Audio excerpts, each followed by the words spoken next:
baara ye baara mun ni anw yɛrɛ minnu bɛ sigida la n'an bɛ lafiya bɛɛ nisɔndiyalen don wa ne ye munumunu yɔrɔ yɔrɔ Bamakɔ bi i bɛ baara dɔ de sɔrɔ yen transition an b'u fo an bɛ minisiri fo a n'a ka cabinet. Sira dilan in kɔni a diyara an ye mobilitigiw dɔrɔn tɛ dɛ mobilitigi mototigi sennamatigi nɛgɛsotigi a diyara an bɛɛ de ye a diyara population ye kojugu samiya yɛrɛ mana se hali an t'a dɔn an bɛ taa fan min fɛ sanji mana na ji woyo sira tɛ yen nɔ caniveau ninnu yɛrɛ de bɔli diyara ne yɛrɛ kɔni ni kun ye ka tɛmɛ a bɛɛ kan. Bon vraiment ko ɲuman kɔni don parce que n'i y'a jateminɛ an yɛrɛ sigilen filɛ yɔrɔ min na ni san kun nana yan yɔrɔ a bɛɛ bɛ kɛ ji ye bon hali dalala yɔrɔ minnu filɛ nin ji tun bɛ don so ninnu caman kɔnɔ an kɛra sababu ye ka bamali dilan a yɔrɔ ninnu dɔw la quoi pour que ji kana se ka don ni sira dilanna nin cogo la tan tɔ pour que mɔgɔw ka se ka lafiya o la o fɛn ɲumanba de u bɛ k'a kɛ cogo min na an fɛ samiya yɛrɛ ka se ne yɛrɛ bolo nin y'a kɛ waati yɛrɛ de parce que n'a kɛra nin waati la n'a dilanna ka ɲɛ sisan ni samiya sera sisan tɛmɛbagatɔw o mɔgɔ minnu sigilen bɛ minnu ka magasin bɛ yan o minnu bɛ feerela yɔrɔ ninnu na o bɛɛ bɛ lafiya.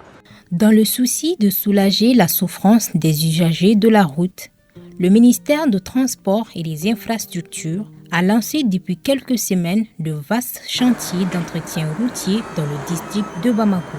Ces travaux ont reçu le soutien du président de la transition, chef de l'État, son Excellence le colonel Assimi Goïta, avec la mobilisation de ressources financières conséquentes.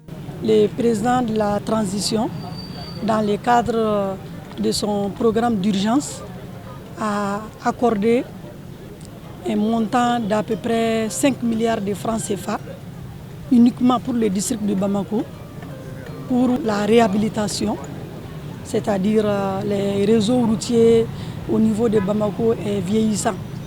La plupart de ces routes datent de 2002 avec les événements de la Cannes. La réhabilitation va concerner pratiquement pour les deux étapes. J'ai dit que c'est une première étape dont le montant s'élève à peu près à 5 milliards.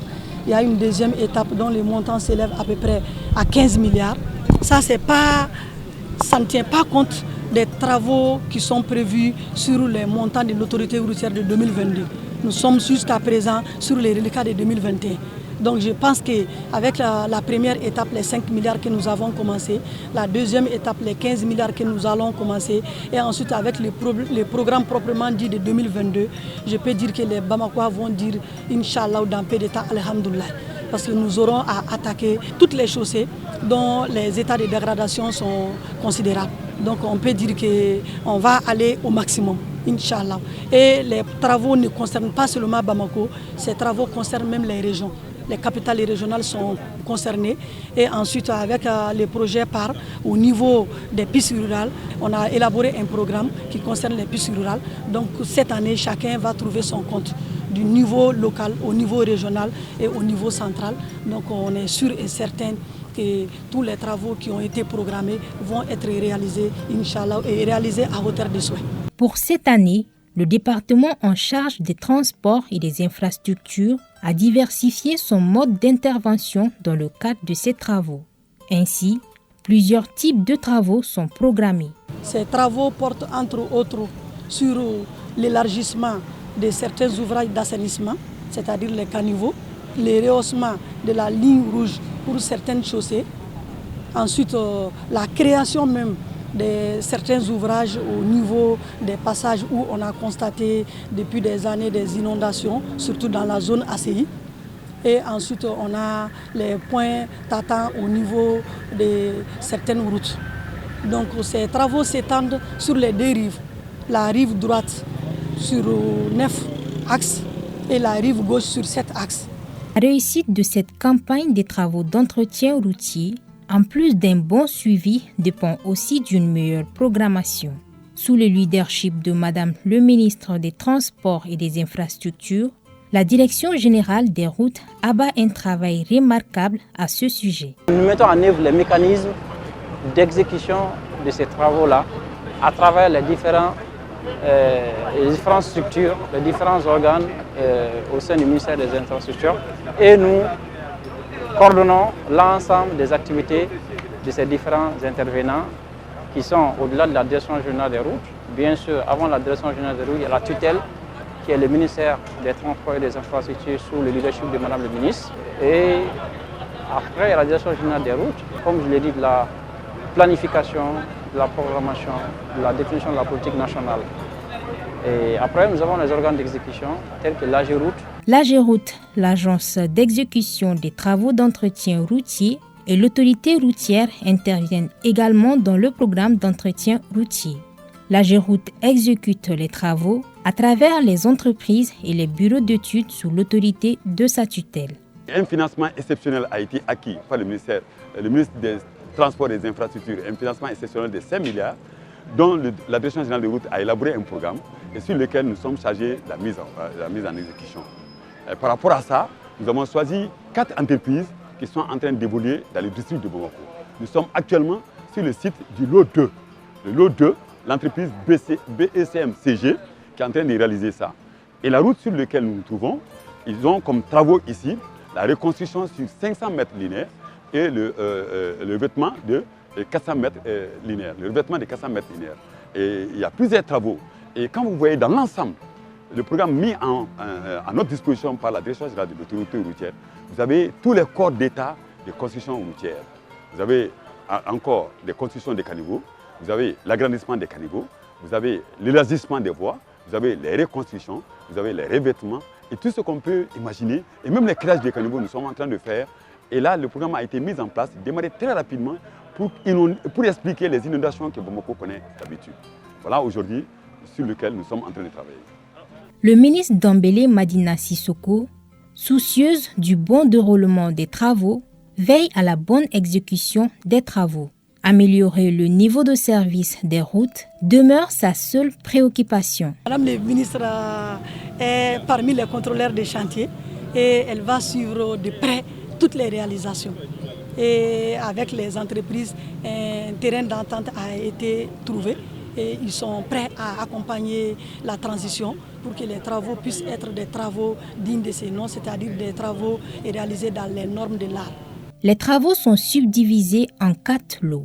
4 entreprises maliennes ont la lourde tâche d'exécuter les travaux.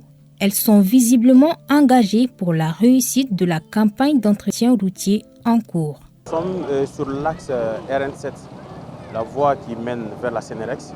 Nous sommes en train de faire une reconstruction sur 500 mètres linéaires dont les sous-couches sont composées de gares concassées en couche de fondation et la couche de base en GB, puis par la suite un revêtement en BB5.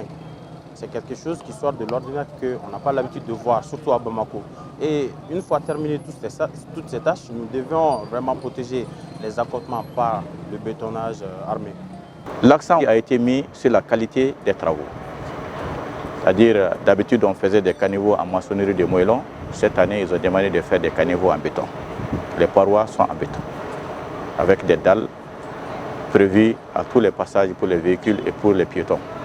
Et ces dalles, comme j'ai eu à vous les expliquer, elles sont fabriquées à part, elles sont en train d'être séchées à part pour venir être déposées immédiatement sur le caniveau dès que celui-ci est terminé. Ce que j'ai remarqué comme satisfaction, il n'y a personne qui branche, les populations adhèrent totalement au projet et nous aident même à assurer la sécurité dans la plupart des cas. Le changement qu'on a vu cette année, le modèle de caniveau a changé. Cette année, c'est carrément de caniveau en béton splopin. Ce qui va nous aider à éviter les effritements de caniveaux par endroits par les poids lourds. Cette année, franchement, il y a beaucoup de suivi. Il n'y a pas de traversées qui ont été sautées. Chaque distance a été réceptionnée. Les points critiques, là où les gens sont installés sur les caniveaux, on les fait dégager. Bon, on a de la chance, la population aussi adhère facilement parce qu'ils ont vu des années passées le problème qu'ils ont vu avec l'inondation. Nous avons eu trop de problèmes de déplacement des réseaux, malheureusement que notre marché n'a pas prévu. Nous sommes en train d'appeler les différentes agences, l'EDM, Somazep, Orange Mali, la Sotelma, tout le monde, pour qu'ils puissent venir nous aider pour qu'on gagne les délais. Parce que tant que les réseaux ne sont pas déplacés, il y a des saisons qu'on ne peut même pas toucher. Donc, alors qu'il y a un délai qui est là. Quand ce délai-là passe, il y a une pénalité de retard qui va arriver. Le ministre Dambélé Madina Sissoko sollicite l'accompagnement des populations riveraines pour la réussite des travaux. Elle appelle au sens civique de tous. Ces ouvrages ont été construits pour pouvoir drainer l'eau. Mais qu'est-ce qu'on a constaté? On a constaté que ces ouvrages soit sont obstrués par les déchets que les familles riveraines mettent dans ces ouvrages, ou soit il y a des commerces qui se développent le long de ces routes qui font que les gens utilisent. Souvent, il y a certains qui barrent même, ils construisent sur les ouvrages. Et un ouvrage qui a été construit pour pouvoir drainer l'eau, si vous construisez sur l'ouvrage, où est-ce que l'eau va aller? Ça obstrue, donc c'est ce qui fait que nos chaussées ne pouvaient pas avoir les âges pour lesquels elles ont été construites. Donc on lance un cri de cœur aux populations riveraines de voir et de nous aider comment préserver ces ouvrages pour qu'ils puissent être fonctionnels, opérationnels, afin que les chaussées puissent être débarrassées des eaux de pluie. Sur les différents chantiers, les entreprises ont mis les bouchées doubles afin de réaliser les travaux selon les délais contractuels.